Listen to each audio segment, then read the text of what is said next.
Faixa 1. Nem tente.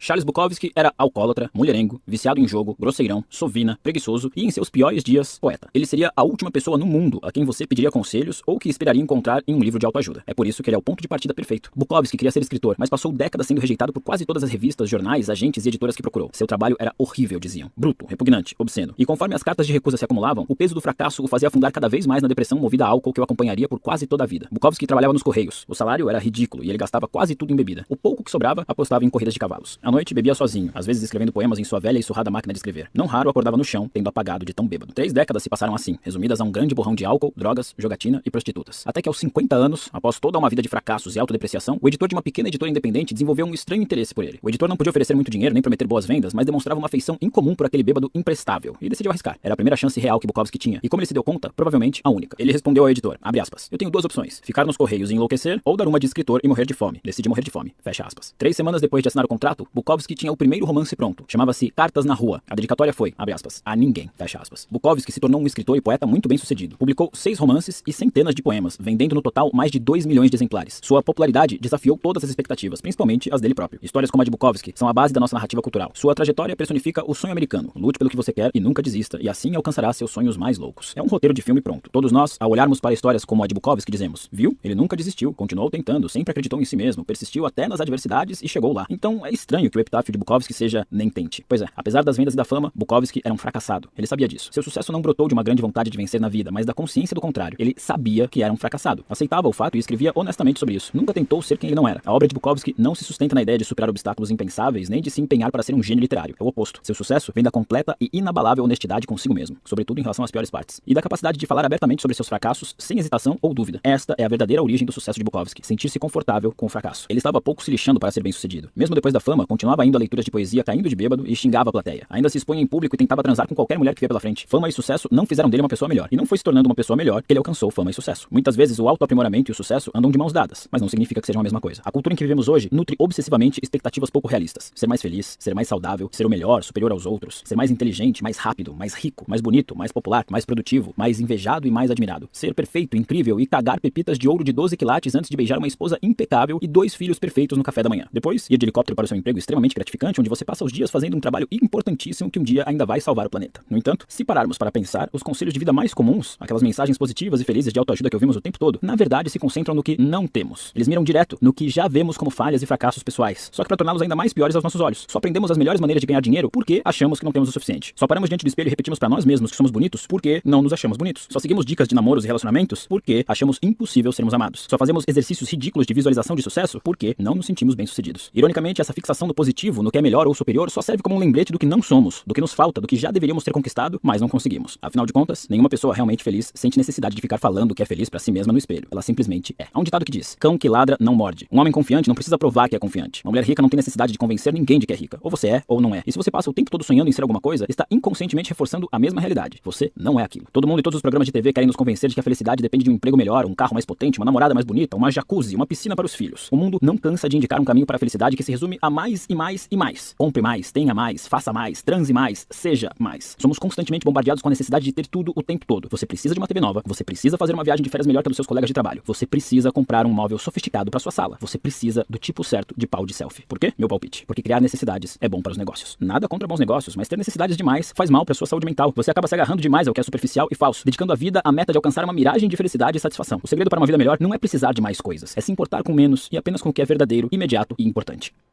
Faixa 2. O círculo vicioso infernal.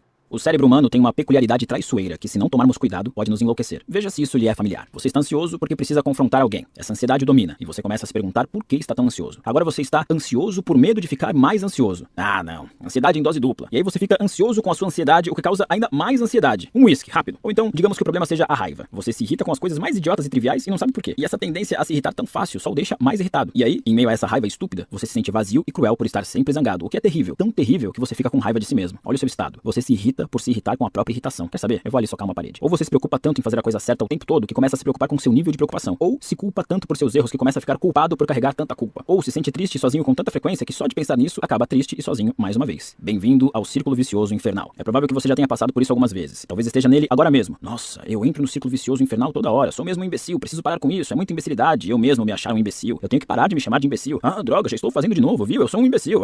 Calma, amigo. Acredite ou não, isso faz parte da beleza do ser humano. São poucos os animais capazes de formar pensamentos lógicos. E nós, humanos, temos o luxo adicional de conseguir pensar sobre nossos pensamentos. Assim, posso pensar em assistir a uns vídeos da Miley Cyrus no YouTube e logo depois pensar que sou um pervertido por querer assistir a vídeos da Miley Cyrus no YouTube. Ah, o milagre da consciência. O problema é o seguinte, a sociedade atual, através das maravilhas da cultura do consumo e do exibicionismo de vidas incríveis nas redes sociais, produziu uma geração inteira que enxerga esses sentimentos negativos, ansiedade, medo, culpa e etc, como problemas. Veja bem, quando você abre o Facebook, vê todo mundo chafurdando infelicidade até não poder mais. Caramba, 8 pessoas se casaram por semana e uma garota de 16 anos ganhou uma Ferrari de aniversário num programa de TV e um moleque acabou de faturar 2 bilhões de dólares por ter inventado um aplicativo que resolve imediatamente o problema quando o papel higiênico acaba e você em casa coçando o saco. É inevitável pensar que sua vida é ainda pior do que imaginava. O círculo vicioso infernal é praticamente uma epidemia, deixando muita gente estressada, neurótica e odiando a si mesma. Nos tempos dos nossos avós, quando ficavam na merda, as pessoas pensavam: puxa, estou me sentindo o cocô do cavalo do bandido. Bom, é a vida, eu vou voltar pra minha lavoura. E hoje em dia, se você fica na merda por 5 minutos que seja, é bombardeado com 350 imagens de gente absurdamente feliz, com uma vida maravilhosa da porra. E é impossível não sentir que tem algo errado com você. Essa última parte é a fonte do problema. Ficamos mal por estarmos mal. Nos culpamos por nos culparmos. Ficamos irritados com nossa irritação, ansiosos com nossa ansiedade. Qual é o meu problema? Daí a importância de ligar o foda-se. É isso que vai nos salvar, nos fazendo aceitar que o mundo é uma doideira e que tudo bem, porque sempre foi assim e sempre será. Quando você está pouco se fudendo pro seu mal-estar, você faz o círculo vicioso infernal entrar em curto-circuito. Eu estou na pior, mas e daí? Então, como se fosse salpicado por um pó mágico de desprendimento, você para de se odiar por se sentir tão mal. George Orwell disse que enxergar o que está diante do nariz exige um esforço constante. Bom, a solução para o estresse e a ansiedade é óbvia, e não percebemos porque estamos ocupados vendo pornô e propagandas de aparelhos para abdominais que não funcionam, enquanto nos perguntamos por que não temos um tanquinho e não transamos com mulheres lindas. Na internet, fazemos piadas sobre todos os problemas do mundo moderno, mas a verdade é que nos tornamos vítimas do nosso próprio privilégio. Problemas de saúde decorrentes de estresse, transtornos de ansiedade e casos de depressão dispararam nos últimos 30 anos, apesar de todo mundo ter uma TV de tela plana e pedir comida em casa. Nossa crise não é mais material, é existencial e espiritual. Temos tanta tralha e tantas oportunidades que nem sabemos mais o que realmente importa. Porque agora, ao mesmo tempo que temos infinitos meios de ver e aprender coisas novas, temos também infinitos meios de descobrir que não estamos à altura das expectativas, que não somos bons o suficiente, que nossa situação não é tão satisfatória quanto poderia ser. E isso nos corrói por dentro. Porque tem algo muito errado com toda essa ladainha de como ser feliz, que já foi compartilhado umas 8 milhões de vezes no Facebook nos últimos anos. O que ninguém vê em toda essa babaquice é o desejo de ter mais experiências positivas é em si uma experiência negativa. E paradoxalmente, a aceitação da experiência negativa é em si uma experiência positiva. Isso é de enlouquecer qualquer um. Então eu vou lhe dar 1 minuto para ler de novo e clarear o seu cérebro. Desejar sentimentos positivos é um sentimento negativo. Aceitar os sentimentos negativos é um sentimento positivo. É a isso que o filósofo Alan Watts se refere como lei do esforço invertido. A ideia de que quanto mais tentamos nos sentir bem o tempo todo, mais insatisfeitos ficamos. Pois a busca por alguma coisa só reforça o fato de que não a temos. Quanto mais você se desespera para ser rico, mais pobre e indigno se sente. Seja qual for a sua renda. Quanto mais você se desespera para ser bonito e desejado, mais feio se considera, seja qual for sua aparência. Quanto mais você se desespera para ser feliz e amado, mais sozinho e aflito fica, não importa com quem esteja. Quanto mais espiritualizado quer ser, mais egocêntrico e superficial se torna no processo. É como na vez em que tomei ácido. Quanto mais eu andava em direção a uma casa, mais a casa se afastava. E sim, usei minhas alucinações de LSD para fazer uma consideração filosófica sobre a felicidade. Foda-se. Como disse o existencialista Albert Camus, e tenho quase certeza de que ele não usava LSD, você nunca será feliz se insistir em tentar descobrir o que é a felicidade. Você nunca viverá verdadeiramente se estiver procurando o sentido da vida. Em resumo, nem tente. Eu sei que você está pensando: Mark, essas suas ideias são muito excitantes, mas e o Camaro para o qual estou economizando? E toda a fome que passei para ficar em forma? Olha aquela academia cara, viu? E essa casa de praia dos meus sonhos? Se eu ligar o foda-se pra essas coisas, bom, eu nunca vou conseguir nada. Não é isso que eu quero. Que bom que você tocou nessa questão. Já percebeu que às vezes quando você se importa menos com alguma coisa, acaba se saindo melhor? Já notou que geralmente é a pessoa menos empenhada que acaba se dando bem? Já reparou que às vezes quando você para de se importar tanto, tudo começa a entrar nos eixos? Por que isso acontece? O interessante sobre a lei do esforço invertido é que ela não tem esse nome à toa. Ligar o foda-se funciona ao contrário. Se buscar o positivo é negativo, então buscar o negativo gera o positivo. O sofrimento que você passa na academia lhe dá mais saúde e energia. Os erros que você comete no trabalho permitem que você compreenda melhor o que é preciso para ser bem-sucedido. Paradoxalmente, lidar abertamente com suas inseguranças torna você mais confiante e carismático. O incômodo de um confronto honesto é o que gera maior confiança e respeito. Enfrentar seus medos e suas ansiedades é o que vai fazer você criar coragem e perseverança. Sério, eu poderia falar disso por horas, mas eu acho que já deu pra entender. Tudo que vale a pena na vida só é obtido ao superar o sentimento negativo associado a ele. Toda tentativa de escapar do negativo, de evitá-lo, suprimi-lo ou silenciá-lo, sai pela culatra. Evitar o sofrimento é uma forma de sofrimento. Evitar dificuldades é uma dificuldade. Negar o fracasso é fracassar. Esconder o que é vergonhoso é, em si, causa da vergonha. O sofrimento é um fio inextricável que compõe o tecido da vida, e arrancá-lo não só é impossível, como também é destrutivo. Tentar desmantela todo o resto. O esforço para evitar o sofrimento é dar atenção demais a ele. Em contrapartida, se você conseguir ligar o foda-se, torna-se imbatível. Eu mesmo já me importei com muitas coisas, mas também já liguei o foda-se para várias outras. E assim como o caminho não percorrido, foram meus foda-se que fizeram toda a diferença. Talvez você conheça alguém que em algum momento tenha ligado o foda-se e depois realizado um feito incrível. Talvez tenha havido uma época na sua vida em que você simplesmente ligou o foda-se e alcançou algo extraordinário. Por exemplo, me demitir do meu emprego na área de finanças depois de apenas 6 semanas para abrir uma empresa na internet tem um lugar de honra no meu hall da fama do foda-se. O mesmo vale para a época em que eu decidi vender quase tudo que tinha e ir morar na América do Sul. As consequências? Foda-se. Eu fui lá e fiz. Esses momentos momentos em que jogamos tudo pro alto são os mais decisivos da vida. As maiores guinadas na carreira, a decisão espontânea de largar a faculdade e formar uma banda de rock, a iniciativa de finalmente dar um pé na bunda daquele namorado parasita. Ligar o foda-se é encarar os desafios mais assustadores e mais difíceis da vida e agir. Superficialmente, ligar o foda-se pode até parecer simples, mas no fundo, a história é outra. Quase todos passamos a vida em suplício por nos importarmos demais em situações que merecem o botão do foda-se. Perdemos tempo ruminando a grosseria do atendente em nos dar o troco em moedas. Ficamos loucos quando uma série de TV que acompanhamos é cancelada. Ficamos putos se ninguém no trabalho pergunta como foi o fim de semana justamente quando fizemos programas incríveis. Enquanto isso, o cartão de crédito estourou, o nosso cachorro nos odeia e nosso filho está cheirando no banheiro. Mas mesmo assim, estamos irritados com moedinhas e Everybody Loves Raymond. Presta atenção, você vai morrer um dia. Eu sei que é meio óbvio, mas eu só queria dar uma refrescada na sua memória. Você e todo mundo que você conhece estarão mortos em breve. E no curto período entre agora e o dia da sua morte, você só pode se importar com uma quantidade limitada de coisas. Bem poucas, na verdade. Se sair por aí se importando com tudo e todos, sem critério algum, vai acabar se ferrando.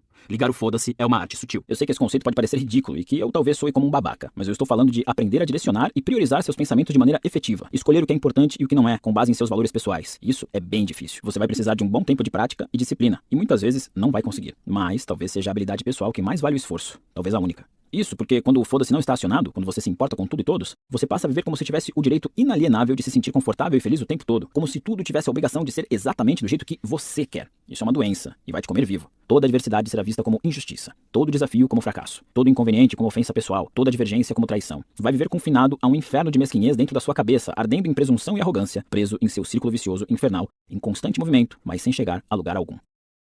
Faixa 3. A sutil arte de ligar o foda-se.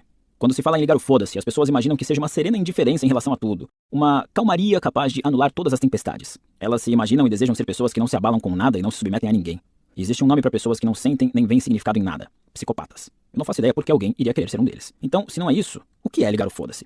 Vamos avaliar 3 sutilezas que ajudarão a esclarecer essa questão. Sutileza número 1. Ligar o foda-se não significa ser invulnerável, mas se sentir confortável com a vulnerabilidade. Que fique claro, não existe absolutamente nada admirável na indiferença. Não é uma questão de autoconfiança. Pessoas indiferentes são fracas e medrosas. São parasitas preguiçosos ou trolls da internet. Na verdade, pessoas indiferentes cultivam a indiferença porque não sabem ligar o foda-se. Elas se importam tanto com o que os outros acham do seu cabelo que nunca estão ao trabalho de lavá-lo e penteá-lo. Se importam tanto com o que as pessoas pensam de suas ideias que se escondem atrás do sarcasmo e se comportam como as donas da verdade. Têm medo de deixar os outros se aproximarem, então se convencem de que são floquinhos de neve especiais e únicos, com problemas que ninguém entenderia. Pessoas indiferentes têm medo do mundo e da repercussão de suas escolhas. É por isso que não tomam decisões importantes. Escondem-se no apático poço cinzento do egocentrismo e autopiedade que criaram, distraindo-se eternamente dessa coisa insuportável chamada vida, que exige tanto tempo e energia. Porque existe uma verdade secreta sobre a vida. É impossível ligar o foda-se pra ela. Com alguma coisa a gente tem que se importar. É parte da nossa natureza se importar com as coisas e, portanto, não recorrer ao foda-se. Sendo assim, a pergunta é: com o que se importar? Como escolher o que importa? E como ligar o foda-se pra todo o resto? Há pouco tempo um amigo da minha mãe roubou uma boa quantia de dinheiro dela.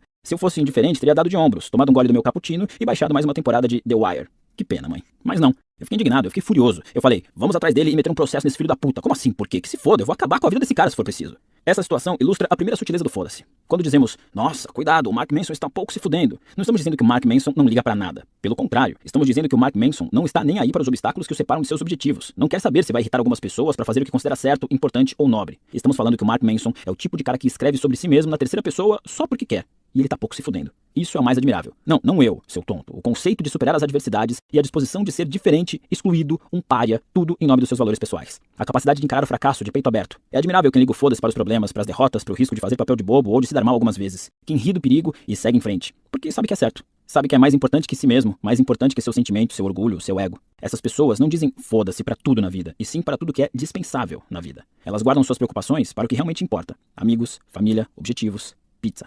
E um processo judicial de vez em quando. E por isso, por elas reservarem seus foda-se para o que não importa, os outros passam a se importar com elas. Porque eis outra verdade secreta sobre a vida. Não tem como ser importante e transformar para algumas pessoas sem ser uma piada e um constrangimento para outras. É impossível, porque não existe ausência de adversidade. Não existe e pronto. Dizem que aonde quer que você vá, há uma tonelada de adversidades e fracassos esperando. E esse não é o problema. A ideia não é fugir das merdas. É descobrir com qual tipo de merda você prefere lidar. Sutileza número 2. Se quiser ligar o foda-se para as adversidades, primeiro você precisa se importar com algo mais importante que elas.